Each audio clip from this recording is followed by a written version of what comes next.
There we go. Did you guys see the marquee when you came in the door? Yeah. Isn't that awesome? Awesome. I always wanted to be a star. I didn't think it would be in art.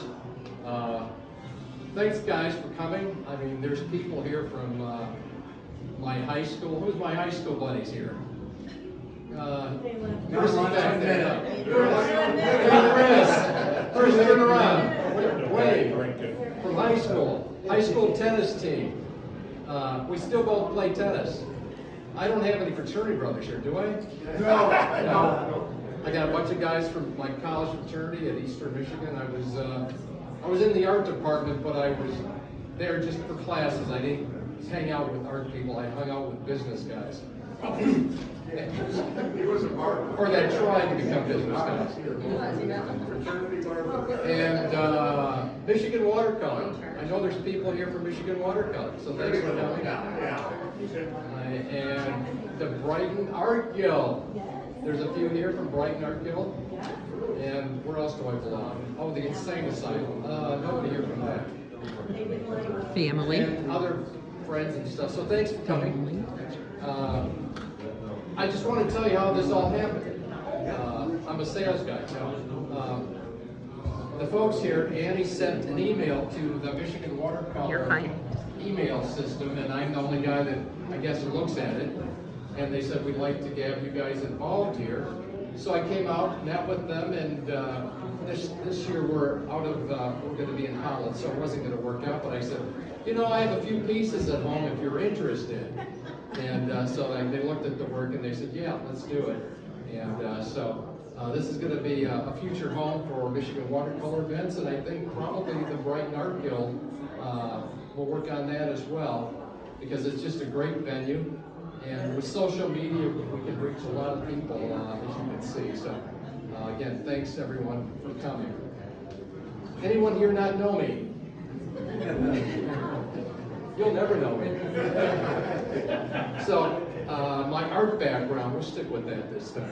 I went to Eastern Michigan, got my BFA in 1974, and I took a commercial art class with this guy named Igor Beginning.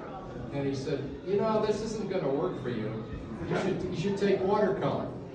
I said, okay. And I said, who teaches it? And he says, I do. So I took his watercolor class and fell in love with it. And I continued on doing that right into grad school. And I had a great experience at Eastern. Went to grad school there in watercolor. And but reality set in, and I had to get into the real world. So I painted here and there for the next 20, 30 years, but not much. And then about 16 years ago, I lost a high school buddy, fraternity brother, to cancer. And I said, if I don't get serious about the art, I'm going to regret it. And even if I'm just painting 10, 15 minutes at night in the basement, just to get it started. So I did. And it evolved into getting the galleries and understanding how to sell art versus computer software. Hey, Jerry. And just evolved into 2 years ago, I retired from my day job after 40 years in IT, and I started doing art full time. And this past year, I cranked out about 50 pieces. Haven't done that much since grad school when I was 22. So I'm up and running. As you can see, the work may look eclectic. I mean, I'm one of these artists that I don't paint the same thing over and over again. I can't. Shoot me. I'm just not that good at doing something over and over again. So I'm always experimenting. I'm always trying new things. I'm always using new tools. And over the past 50 years, there's been a lot of tools that have evolved in the water media space. And for me, it's been liquid acrylic, India ink, both black and white, using tape to create straight edges against the organicness of watercolor and the transparency. And every once in a while, at least once a year, I try to paint something representational, just to exercise my eye of looking at something and painting it. And that's probably the red set painting right behind you there. And my niece, who works for the Free Press, took a cruise and posted the picture on Facebook, and you know, I live there, as you know. And I said, can I paint that? And she said, sure. I said, I can use that for our Michigan Watercolor 75th annual event, which was being held in Detroit last year. So that was the poster, we created it, and we gave it to all the artists that had it. So it became a dual purpose kind of thing.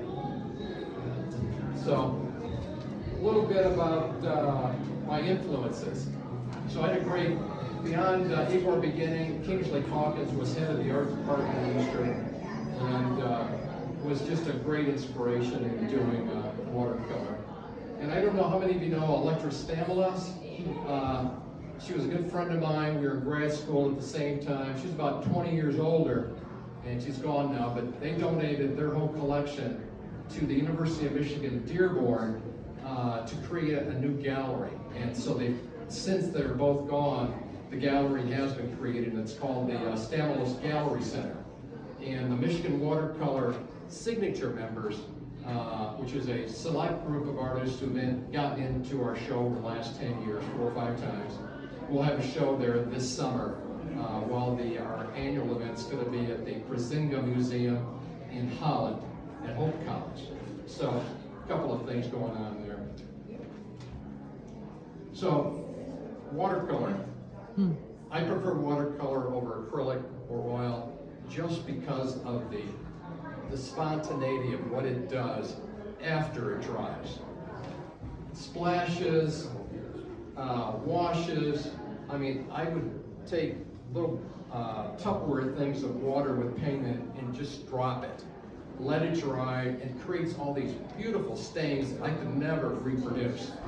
A good example of that is back in the corner, that's some of the aftermath. And that painting was an art prize last year, I think. And just leveraging the qualities of watercolor, India ink, French watercolor crayons, and just enjoying it. And it's all subconscious. I mean, I don't go say, okay, I'm going to paint this. I just start dropping it. I use a mop brush to start with, heavy washes, see what starts building as the layers build on top of layers, and just let it go and see what happens. And then using the brain and the experience of understanding what design should be and making sure that the painting works and it holds. And I think the possibilities are endless. And I tell people when I do a workshop that are always afraid to make a mistake, I said, the mistakes are the best part because they're spontaneous.